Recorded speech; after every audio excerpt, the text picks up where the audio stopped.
واش عارف شنو وقع عاوتاني ولا لا؟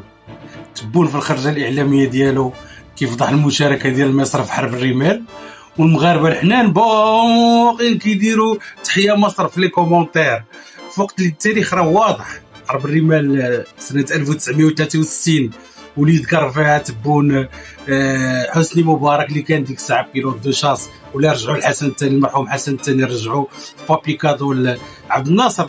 مصر كانت واقفه مع الجزائر ضد المغرب، هادشي ماشي اللي تنقولوا التاريخ. واليوم تبون كيستعمل نفس الملف باش يحرج مصر ويقلب الطاوله سياسيا. ولكن السؤال الحقيقي ماشي هنا، السؤال هو علاش المغاربه كيكونوا عاطفيين بزاف؟ اي صفحه مصريه كدوي كيجريو يديروا ديك اللايك والشير والبارطاج وتحيه مصر. السياسه راه ما فيهاش الحنان، فيها المصالح، واللي ما عرفش التاريخ ديالو راه غيبقى مريح في البونتوش. وكشف الوجوه راه باقي خدام معنا، باقي مازالين مكملين.